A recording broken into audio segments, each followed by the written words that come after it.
Oke, Assalamualaikum warahmatullahi wabarakatuh. Kali ini kita akan membahas tentang dasar-dasar logika. Nanti kita akan membahas mulai dari arti kata logika sendiri, hingga nanti kita akan membahas tentang sejarah logika. Nah, di sini yang pertama, logika secara etimologis itu ada dibagi dari beberapa bahasa. Yang pertama dari Yunani, yaitu logos dan logike. Kemudian logika dari bangsa Latin. Kemudian dari Inggris sendiri ada logic. Dari Prancis ada logique. Nah, di sini untuk logos sendiri dari bangsa Yunani, yaitu sesuatu yang diutarakan, suatu pertimbangan akal, kata, percakapan atau ungkapan lewat bahasa. Kemudian juga dapat diartikan sebagai perkataan atau sabda. Logos juga dapat diartikan sebagai ide atau akal. Jadi di sini logos itu kita bisa bilang bahwa sesuatu hal yang nantinya kita ucapkan dan dapat diartikan sebagai ide atau akal. Jadi kita mengucapkan kalimat atau sebuah kata gitu, tapi kita juga memfikirkan dahulu bagaimana kata ini nanti akan kita ucapkan. Kemudian logika sendiri yaitu seni berpikir yang diucapkan secara lengkap. Kemudian logika menurut para ahli, ini dari Aristoteles, yaitu logika adalah ilmu untuk membuat penyimpulan yang tepat. Itu dari Aristoteles. Kemudian dari Alex Lanur OFM, logika adalah ilmu pengetahuan dan kecakapan untuk berpikir lurus atau tepat.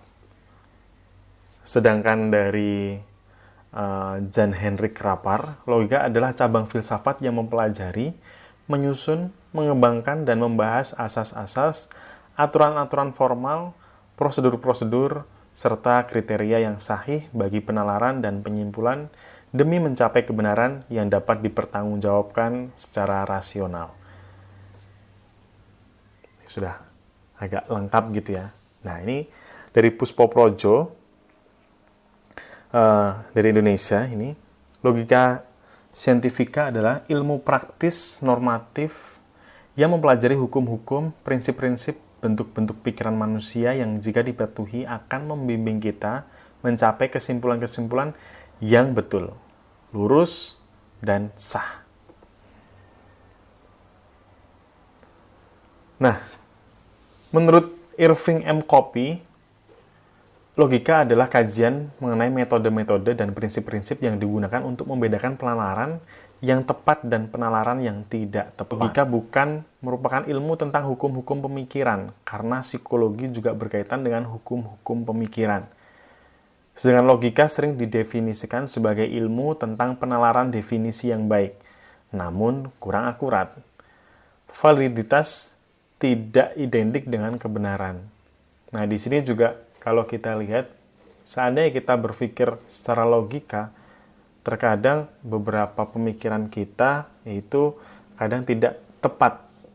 Karena apa? Apa yang kita ucapkan itu belum tentu juga orang lain bisa menangkap apa yang kita bicarakan. Nah, bagaimana penalaran yang tepat itu?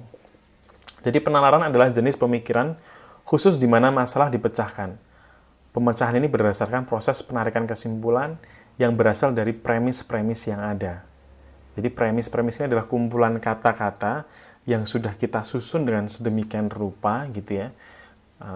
Kemudian muncullah sebuah kalimat seperti itu. Penalaran yang tepat adalah ketika premis-premis benar-benar menyediakan dasar yang cukup untuk penarikan kesimpulan. Jadi penalaran ini memang kalau kita lihat gitu ya, kita harus bisa membuat penalaran ini agar nantinya disimpulkannya dengan tepat. Ketika kita mendeskripsikan sebuah apel, misal seperti itu. Oke, tolong dideskripsikan sebuah apel. Tentunya teman-teman juga pasti akan memikirkan bahwa apel itu ada beberapa orang yang nantinya akan memikirkan bahwa apel itu berwarna merah. Tapi mungkin ada juga yang memikirkan bahwa apel itu berwarna hijau. Nah ini, di dalam sebuah penalaran yang tepat itu, jadi pemikiran khusus di mana masalah harus dipecahkan. Kira-kira ini mau seperti apa? Makanya dari situ harus ketika premis-premis benar-benar menyediakan dasar yang cukup untuk memberikan kesimpulan itu tadi. Seperti itu. Jadi, mengapa kita harus belajar logika? Jadi yang pertama, keterampilan dalam menganalisis dan mengevaluasi secara logis adalah dasar dari berpikir kritis. Di mana sebuah berpikir kritis ini membuat kita akan tergerak. Kita juga nanti akan bisa berpikir kritis terhadap sesuatu hal apapun yang nanti kita akan jumpai setiap harinya. Kemudian yang kedua, pemikiran yang tidak kritis bisa berbahaya karena memperbudak kita untuk mudah dimanipulasi dan dipengaruhi. Ini beberapa contoh tentang pemikiran yang tidak kritis, karena mereka ini sering berpikir positif, terlalu positive thinking gitu ya. Jadi banyak sekali hal-hal yang sekarang kita jumpai begitu ya. Ada berita-berita yang kurang benar, atau kalau seseorang ini tidak berpikir kritis, biasanya mudah tertipu. Jadi misal ada beberapa WhatsApp ataupun telepon dari orang yang tidak dikenal, tiba-tiba menanyakan anaknya atau ada bahaya apa, kemudian kita tidak berpikir kritis. Oh ya, ini tuh siapa? Kenapa telepon kita? Apa yang sebenarnya terjadi? Misal seperti itu. Kita nggak berpikir kritis, ya otomatis kita akan kena manipulasi itu tadi dan mudah dipengaruhi. Jadi kita seolah-olah terhipnotis, padahal tidak. Padahal itu adalah logika kita yang itu tadi, yang belum jalan gitu ya. Jadi tidak kritis. Kita menerima, oh ya ini ada berita, misal Trump meninggal dunia gitu. Nah, hal seperti ini harus kita cek and recheck, kita harus telusuri. Benar nggak Trump itu meninggal, misal seperti itu. Kita harus lihat, kita harus berpikir kritis, tidak hanya ditelan mentah-mentah berita itu gitu. Misal yang sering terjadi kan di grup-grup WhatsApp keluarga gitu ya, tiba-tiba ada yang share apa kayak gitu. Wah ini ternyata benar gitu kan, terus di-share lagi, share lagi. Nah itu kurangnya berpikir kritis. Kemudian yang ketiga ada kepercayaan atau klaim yang kita terima membentuk pandangan kita terhadap dunia kita sendiri sehingga mempengaruhi tindakan dan perlu diuji. Jadi kalau kita sudah percaya dengan seseorang atau percaya dengan suatu produk misal seperti itu, jadi secara tidak sadar itu membentuk pandangan kita terhadap dunia kita sendiri. Jadi apapun itu terkadang kita akan mengelakkan gitu ya. Contohnya ketika teman-teman ini sedang dekat dengan seseorang atau teman-teman sedang menyukai barang atau sesuatu gitu. Ketika ada seseorang yang bisa dibilang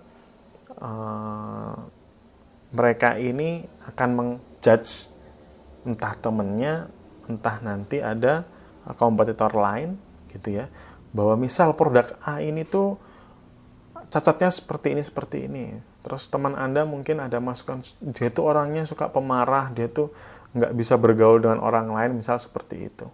Nah, itu akan mempengaruhi sebuah tindakan. Di situ kita harus perlunya adanya, perlu diuji gitu ya. Jadi kepercayaan kita terhadap seseorang, terhadap sebuah produk, itu juga kita harus bisa mengerti. Nah, itu gunanya kenapa kita harus belajar logika.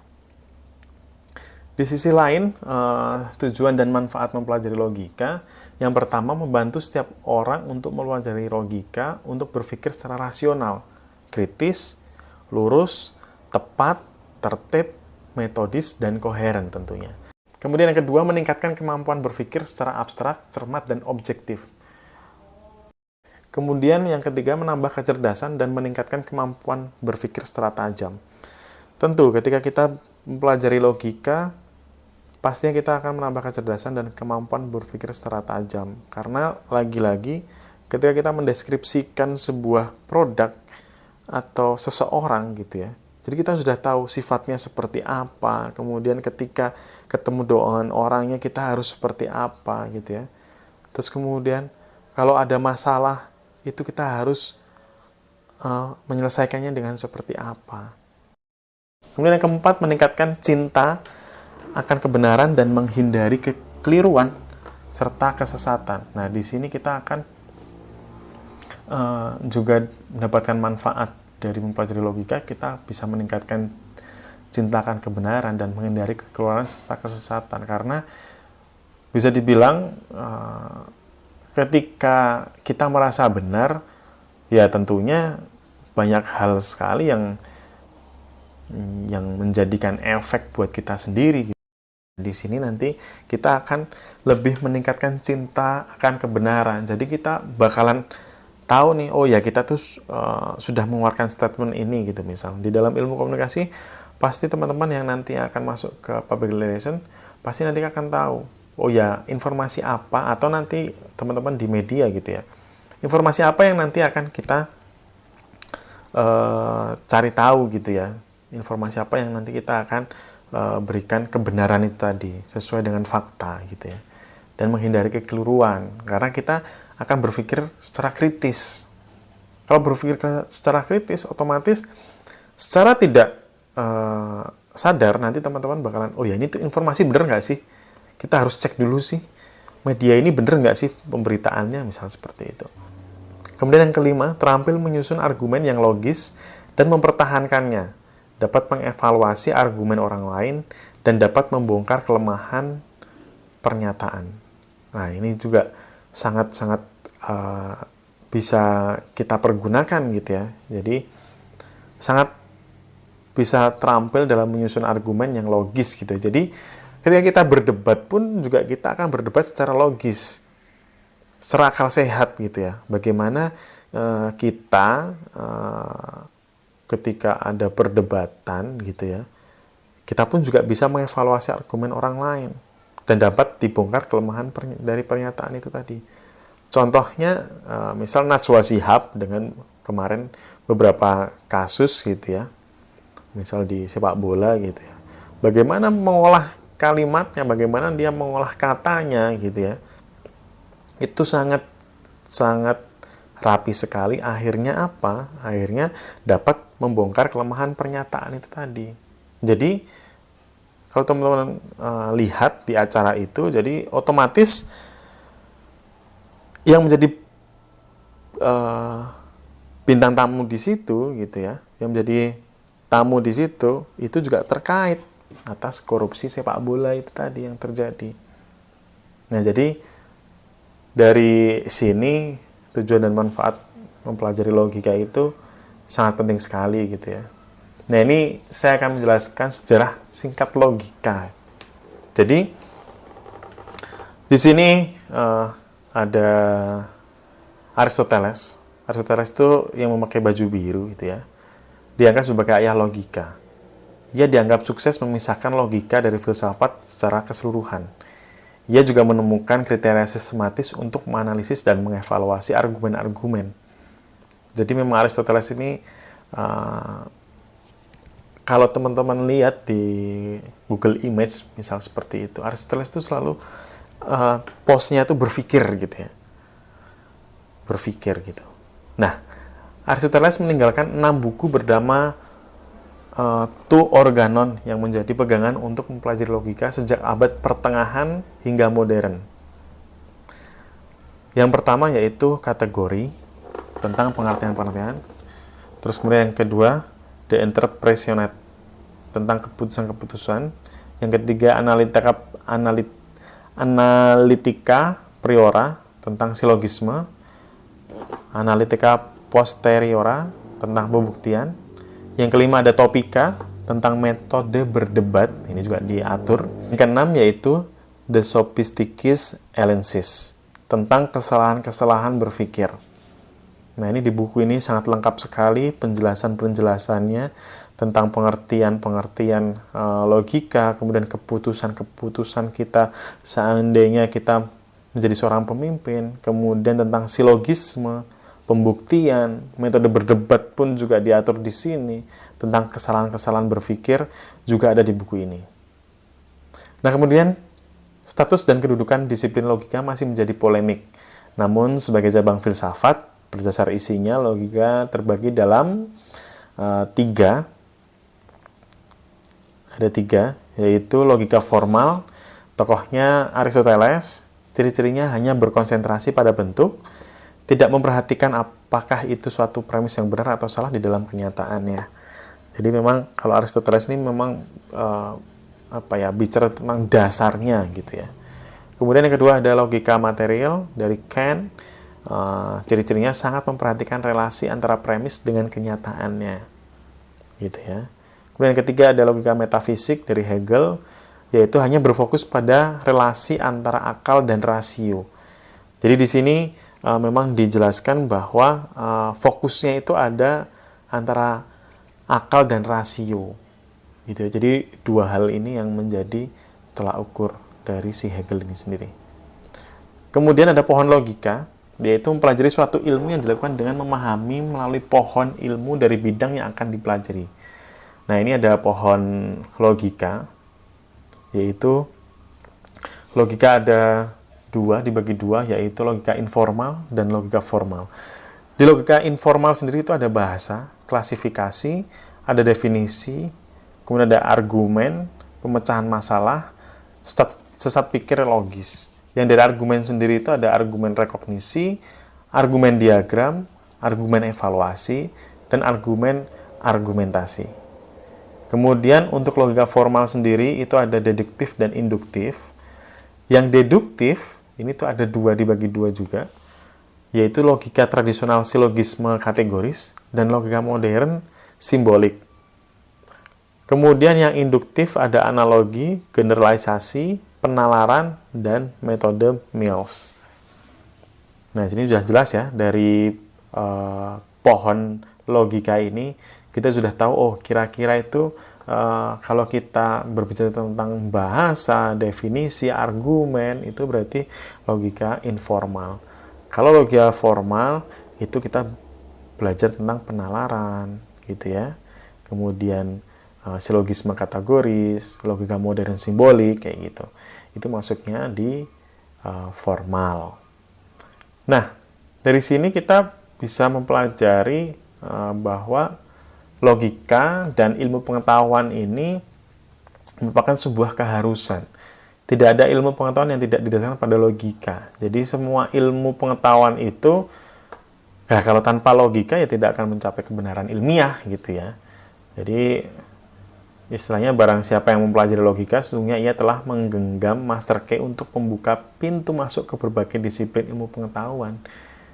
Jadi belajar logika ini bukan perkara ada di ilmu komunikasi aja gitu ya. Di berbagai ilmu itu yang menerapkan logika, makanya dasar-dasar logika ini menjadi tumpuan gitu ya. Ketika teman-teman mungkin pertama kali belajar logika kok seperti ini ya ternyata. Nah, memang agak membingungkan logika itu, tapi kalau kita sudah tahu pola berpikirnya, kita tahu critical thinking-nya gitu ya, bagaimana berpikir kritisnya, itu nanti kita akan bisa menguasai itu. Nah, itu pemaparan dari Rapar dalam bukunya di 1983. Karena antara logika dan ilmu pengetahuan ini gitu ya. Jadi di dalam filsafat ilmu itu mengkaji ilmu dari aspek ciri-ciri dan cara memperolehnya. Dari epistemologi juga mengkaji hakikat pengetahuan berdasarkan aspek-aspek sumber, batas, struktur, dan validasinya. Kemudian yang metodologi mengkonstruksikan pada metode-metode yang digunakan pada ilmu pengetahuan, sedangkan logika menekankan pada asas-asas berpikir secara lurus dan tertib sebagai psikoanalisis. Jadi kita pun kalau nanti teman-teman juga akan membuat penelitian gitu ya, kita harus tahu logikanya itu seperti apa untuk mencapai sebuah penelitian itu tadi. Nah, itu makanya di dalam filsafat ilmu, epistemologi, metodologi, logika itu menjadi sebuah ilmu pengetahuan. Nah, di sini peta atau kedudukan logika bisa dilihat dalam sistem filsafat logika berada di arah pengetahuan. Karena lagi-lagi kalau kita berbicara tentang pengetahuan, tentunya kita harus berpikir secara logis. Tidak mungkin sebuah ilmu pengetahuan gitu ya, itu diciptakan tanpa hal yang logis gitu. Contohnya beberapa ilmu komunikasi gitu ya, yang kalau seandainya kita sering hadapi setiap hari gitu ya, ilmu komunikasi ini kan sangat dekat sekali dengan apa ya, bisa dibilang dengan kehidupan kita sehari-hari. Nah, di sini kita juga bisa melihat bagaimana kondisinya, bagaimana capaian-capaiannya seperti itu. Oke, mungkin itu dari saya. Saya cukupkan sekian. Kita akan ketemu lagi di dasar-dasar logika episode selanjutnya. Terima kasih.